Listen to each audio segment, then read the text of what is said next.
Shalom saudara yang terkasih di dalam Tuhan Yesus Kristus. Kembali lagi bersama saya di kanal YouTube Raja Wali Kasih. Sebentar kita merenungkan kebenaran firman Tuhan dengan tema Tuhan pasti tolong.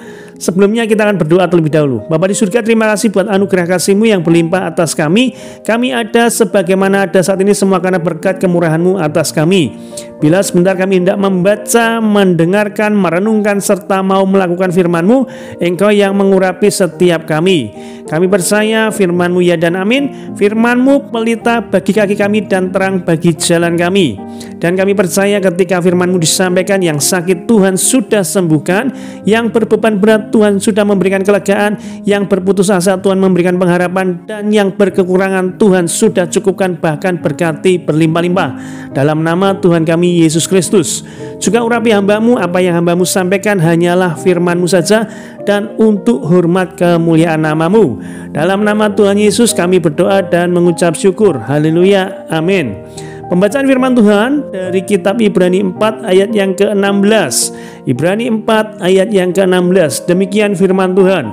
Sebab itu, marilah kita dengan penuh keberanian menghampiri tahta kasih karunia, supaya kita menerima rahmat dan menemukan kasih karunia untuk mendapat pertolongan kita pada waktunya.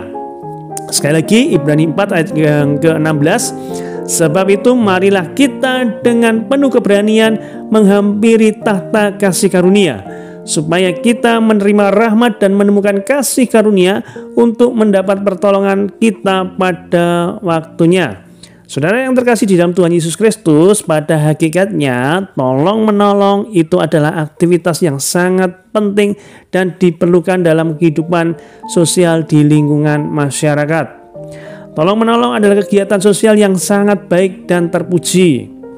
Sejatinya tidak ada seorang pun yang tidak pernah mendapat pertolongan dari orang lain.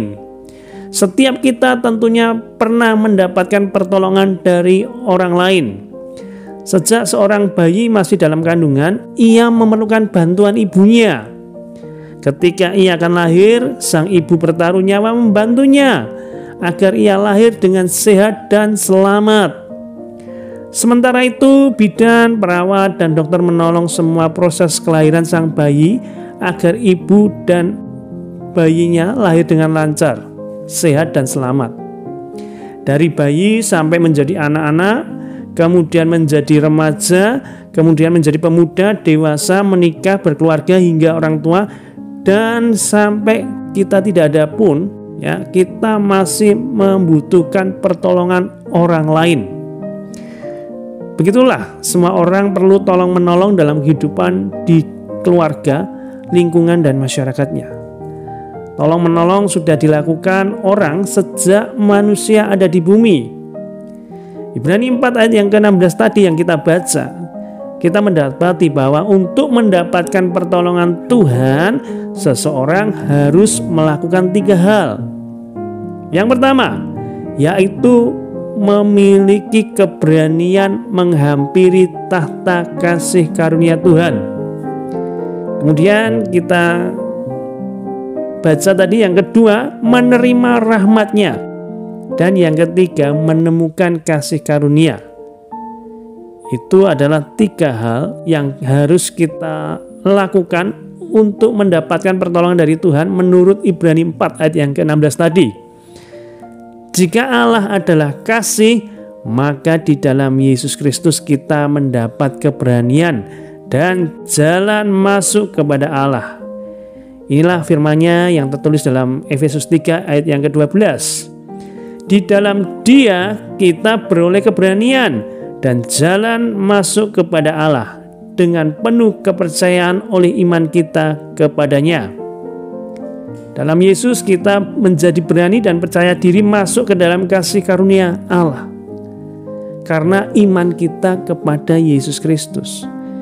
Jadi keberanian kita menghampiri tahta kasih karunia Allah bukan oleh kuat dan hebat kita, tetapi karena penebusan di dalam Tuhan Yesus Kristus. Itu yang memampukan kita datang kepada tahta kasih karunia Allah.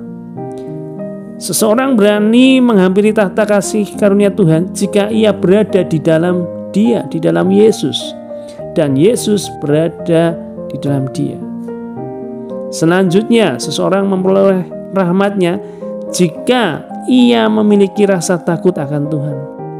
Rahmat Tuhan diberikan kepada orang-orang yang takut akan Tuhan. Lukas 1 ayat yang ke-50. Dan rahmat-Nya turun-temurun atas orang yang takut akan Dia. Jadi hal yang pertama, kita menghampiri tahta kasih karunia Allah. Karena apa? Kita sudah ditebus oleh darah-Nya yang mahal, sehingga kita boleh jalan menghampiri tahta kasih karunia Allah. Kemudian yang kedua, kita bisa menerima rahmat-Nya ketika kita menjadi orang-orang yang takut akan Dia. Atas perkenanannya, Tuhan telah melimpahkan berkat-berkat-Nya kepada semua orang yang percaya dan memuliakan nama-Nya. Secara duniawi, tidak ada seorang pun yang dapat bertahan hidup sendirian. Semua orang tidak dapat menjalani hidupnya hanya dengan kemampuan dan kekuatannya sendiri. Semua orang memerlukan bantuan orang lain. Tidak ada seorang pun yang dapat membuat dan menyediakan segalanya untuk dirinya sendiri. Makanan, minuman, pakaian, alat dapur, kemudian mobil, barang-barang lain yang dimilikinya adalah karena bantuan dan jasa orang lain. Dan secara alkitabiah, orang percaya meyakini bahwa kehadirannya di bumi adalah karena kehendak dan rencana Tuhan yang telah ditetapkan sejak semula. Orang percaya meyakini bahwa kehidupannya adalah karena berkat kasih setianya. Kehidupan orang percaya adalah karena kasih karunia Tuhan. Kehidupan orang percaya adalah karena belas kasihan dan pertolongan Tuhan. Kalau kita ada sampai hari ini, saya yakin itu semua karena pertolongan Tuhan. Itu semua karena kasih karunia Tuhan atas kita. Orang percaya dapat memiliki keberanian untuk masuk ke dalam tempat kudus karena pengorbanan Tuhan Yesus. Orang percaya dapat menghampiri tahta kasih karunia Allah karena darah Yesus. Firman Tuhan dalam Ibrani 10 ayat yang ke-19. Jadi saudara, oleh darah Yesus kita sekarang penuh keberanian dapat masuk ke dalam tempatnya yang kudus. Tegasnya, jika seseorang meyakini bahwa keselamatan adalah melalui darah Yesus di kayu salib, maka ia akan memiliki keberanian menghampiri tahta kasih karunia. Orang percaya yang meyakini akan pengorbanan Tuhan Yesus di kayu salib, ia akan berani menghampiri kasih karunia Tuhan, tahta kasih karunia-Nya, dan akan menerima pertolongannya. Jadi lewat tahta kasih karunia Tuhan, kita berani menghampiri untuk mendapatkan pertolongan dari Tuhan. Oleh sebab itu firman Tuhan mengajarkan kepada kita untuk meminta kepada Tuhan. Seperti di dalam Matius 21 ayat yang ke-22. Dan apa saja yang kamu minta dalam doa dan penuh kepercayaan, kamu akan menerimanya. Jadi kita punya keberanian untuk minta pertolongan dari Tuhan. Karena Tuhan sudah melayakkan kita terlebih dahulu, menjadikan kita anaknya. Sehingga apa yang harus kita lakukan yaitu minta kepada Tuhan pertolongannya. Jika kita minta apa saja dalam doa dengan sungguh-sungguh, kita akan menerimanya. Karenanya mintalah kepada Allah keberanian untuk menghampiri tahta kasih karunia-Nya. Percayalah, seseorang yang telah menerima Kristus Yesus dalam hidupnya, ia sudah diselamatkan. Seorang yang menyerahkan seluruh hidupnya di dalam Dia, ia akan mendapatkan pertolongan Tuhan. Orang yang setia berdoa dengan rasa takut akan Allah, ia akan menerima tahta kemuliaan Allah dan ia akan masuk ke dalam tahta kasih karunia-Nya. Imani, orang yang beriman memiliki penuh keberanian menghampiri tahta kasih karunia Allah, maka ia akan menerima rahmat dan menemukan kasih karunia Allah. Dan pastinya ia akan mendapatkan pertolongannya. Dan saudara perlu ketahui, pertolongan Tuhan itu tepat pada waktunya. Meskipun kita menganggap itu terlambat, tapi bagi Tuhan itu adalah waktu yang tepat. Waktu Tuhan itu tidak terlalu tergesa-gesa dan juga tidak terlambat. Waktu Tuhan itu adalah tepat untuk menolong kita. Apa yang harus kita lakukan? Yaitu takut akan Tuhan. kita sudah ditolong sama Tuhan. Lewat penebusan darah Yesus, kita berhak atau kita memiliki keberanian masuk tahta kasih karunia-Nya Tuhan. Tetapi juga ada hal yang harus kita lakukan. Takut akan Tuhan, yaitu hidup sesuai dengan kebenarannya, sehingga pertolongan Tuhan itu nyata hadir dalam kehidupan kita. Dan saya percaya pertolongan Tuhan itu pasti tepat pada waktunya. Masalah boleh ada, tetapi ketika kita hidup dalam takut akan Tuhan, pertolongan Tuhan itu juga ada bagi kita. Pergumulan boleh ada, tetapi ketika saudara dan saya dalam tahta kasih karunia-Nya, maka kita sanggup mengatasi segala pergumulan kehidupan ini. Sekali lagi, bukan dengan kuat dan hebat kita, tetapi Kristus yang ada dalam diri kita, yang memampukan kita untuk menang atas setiap permasalahan, menang atas setiap pergumulan. Dan saya berdoa bagi saudara saat ini yang butuh pertolongan. Kita akan sama-sama berdoa, dan saya yakin pertolongan Tuhan sudah diberikan tepat pada waktunya. Tuhan Yesus memberkati. Mari sama-sama kita berdoa. Bapa di surga, kami percaya firman-Mu ya dan amin.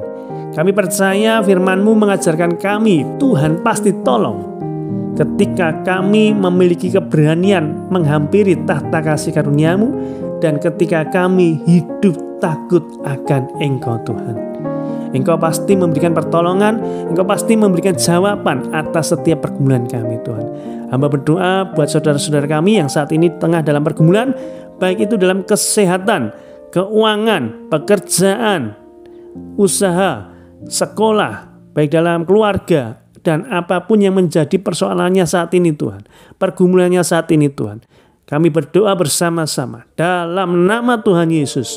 Pertolongan Tuhan hadir atas saudara-saudara kami tersebut Tuhan, sehingga mereka bisa menang atas setiap pergumulan, mereka menang atas setiap permasalahan, bahkan lebih dari pemenang.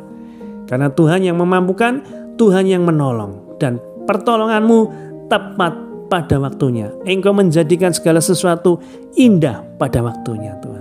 Kami terima pertolongan-Mu, kami terima mujizat-Mu, kami terima kesembuhan-Mu, dan kami terima dengan penuh iman. Kami meminta dan kami percaya telah menerimanya Tuhan. Dalam nama Tuhan Yesus kami berdoa dan mengucap syukur. Amin.